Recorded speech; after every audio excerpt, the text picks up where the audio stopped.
joining us now in a CNBC exclusive. Raymond James CEO Paul Shoukry. Paul, good to see you. Capital markets, really the story of the quarter. You all have leaned in and benefited from that in particular in the quarter. How would you characterize the backdrop right now? Does it feel like it's as good as it gets? Well, great to see you, Leslie.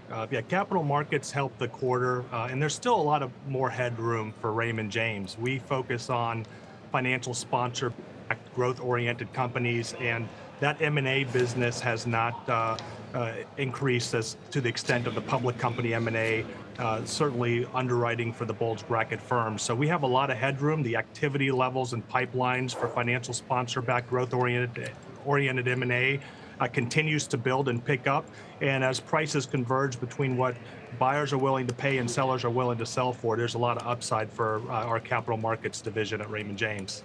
Yeah, and in investment banking in particular, you saw 25% annual growth, which was low. I mean, it's a big number. It was lower than some of the bigger peers in the quarter, which I think Goldman saw 55% growth in investment banking. What do you need to do to pick up some of that upside, especially as, you know, as we keep hearing, there's a potential for the sponsor-backed deals to restart once again? Yeah, I mean, it's industry specific. So certainly software and technology was hit with the AI scare in terms of valuations. And a lot of those companies were purchased by the financial sponsors during the COVID years where multiples were very high. But then consumer last year, which was hurt by some of the tariff concerns, this year is having a very strong year. So it's very industry specific in terms of what the drivers are. But the public company M&A that has been driving the results for the bulge bracket firms usually leads the way and clears the path for the other M&A transactions, the financial sponsor-led transactions. So we're optimistic. Just looking at the activity levels, the pipelines, we're really optimistic about activity as we look at the second half of the calendar year. In terms of assets under administration, I see 17% year-over-year growth there, at $1.92 trillion in assets under management. How much of that has benefited from just the swelling of the markets in general versus inflows?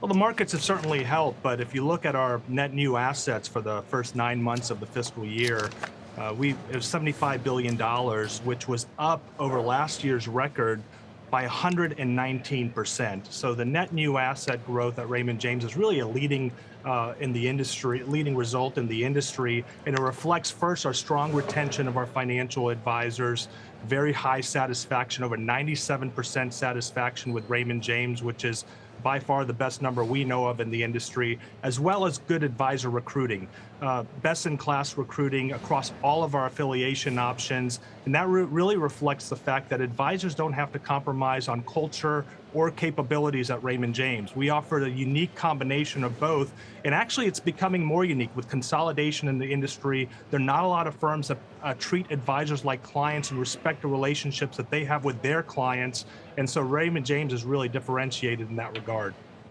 Paul, that being said, I'm sure it's very competitive right now. A lot of the metrics in terms of how expensive it is to recruit established advisors out there. Obviously, the RIA networks are trying to grow very fast. So has it gotten tougher? Has it gotten more costly?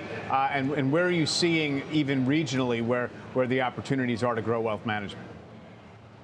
That's a great question. Tom James just celebrated his 40-year anniversary with the firm 2 weeks ago. He still comes in the office almost every day, and he says he doesn't remember a year in that 40-year period where financial advisor recruiting didn't get more competitive. So it consistently gets more competitive.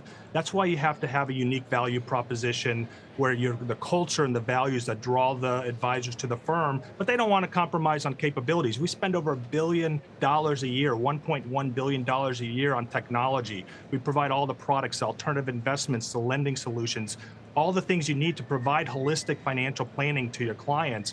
And if you have that value proposition, then you can compete in what has become a very competitive space. At the same time, there's been a lot of discussion about the potential for AI to disrupt, investment advice.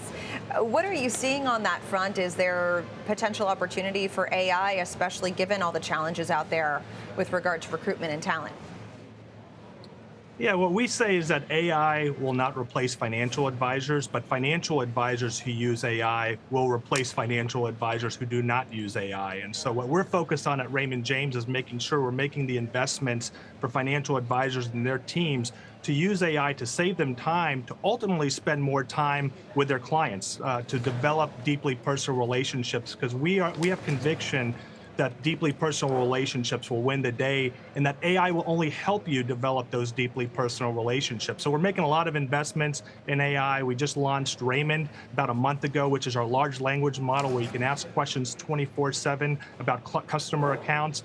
And the satisfaction rate with 6,600 advisors and teams already using the tool is at 99.5%. We launched an AI Academy. Almost 20,000 people have completed the 4-course module since we launched it a month ago. So the demand to learn AI and utilize AI is incredible across our firm. How are you seeing the cost pressures of that? I see, you're committing $1.1 billion to technology, focusing on scalable AI tools and continuous process improvement firm-wide.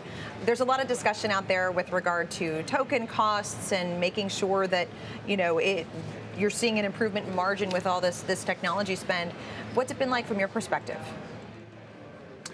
Well, we're not spending quite as much as Google on AI, but we are making significant investments in AI. And we have teams, to your point, it's really important. You don't want to just use AI for the sake of using AI. Just like any other technology investment, you have to make sure that there's an ROI there. So we are very deliberate. We manage the AI investment just like we manage any other technology investment to make sure that there's a positive ROI, because it is easy to use AI just for AI's sake, and that could lead to cost outstripping the revenue or the return profile for those investments. So we have teams that really focus on that when we deploy AI investments across the firm.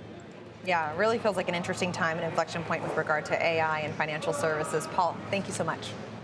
Thanks, Leslie.